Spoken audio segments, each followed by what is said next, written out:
ए चल निघ, तिने केलं ना ते योग्यच केलं आहे, तू नको सांगू तिने काय करायचं. तर अशा कमेंट्स आत्ता आपल्याला ऐकायला मिळत आहेत. पण का आणि कोणासाठी चला तर बघूयात.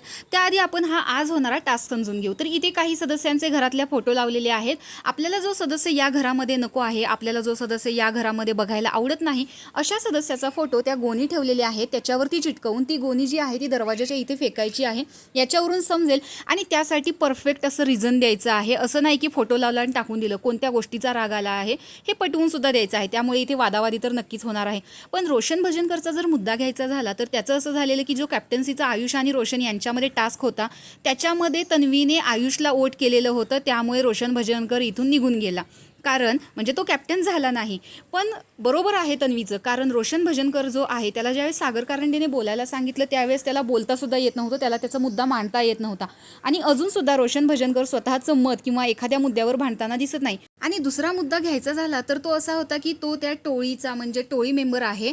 त्यामुळे विशाल जसं सांगतो तशीच ती टोळी वागत असते. भलेही रोशन भजनकर बऱ्याच बाबतीत विशालच्या गोष्टी ऐकत नाही, बाकीच्या ज्या 3 मुली आहेत त्याच ऐकतात. पण बाकीच्यांचा समज हाच आहे की तो विशालच्या इन्फ्लुएन्स खाली येऊन प्रत्येक निर्णय घेऊ शकतो किंवा त्याच्या टोळीचा साथ देऊ शकतो.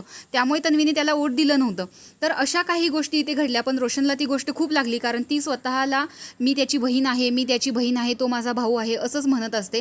तर इथे राकेशने अनुश्रीचा फोटो त्याच्यावरती लावून तिची जी गोणी आहे ती घराच्या बाहेर फेकलेली आहे. पण तुम्ही मात्र कमेंट बॉक्समध्ये एक गोष्ट नक्की सांगायची आहे की तुम्हाला काय वाटतं, कोणत्या सदस्यांनी कोणत्या सदस्याचा फोटो गोणीवरती लावून ते पोतं घराच्या बाहेर टाकलं असेल. या बाबतीत तुमचा अंदाज काय आहे हे कमेंट बॉक्समध्ये सांगायला विसरू नका. आणि तिसरी महत्त्वाची गोष्ट म्हणजे आज घरामध्ये इविक्शन होणार होतं. पहिल्या आठवड्यामध्ये तर कोणीच इलिमिनेट झालं नाही.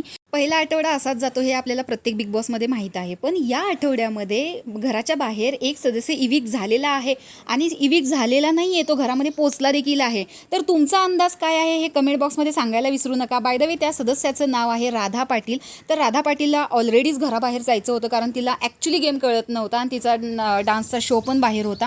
तर इलिमिनेट झालेल्या सदस्याचं नाव ऐकून तुम्हाला आनंद झाला की तिच्या व्यतिरिक्त दुसरा कोणता सदस्य घराबाहेर जायला हवा होता हे कमेंट बॉक्समध्ये नक्की सांगा. अशाच बिग बॉसच्या नवनवीन अपडेट्स पाहण्यासाठी आपल्या चॅनलला सबस्क्राईब करा. तोपर्यंत बाय.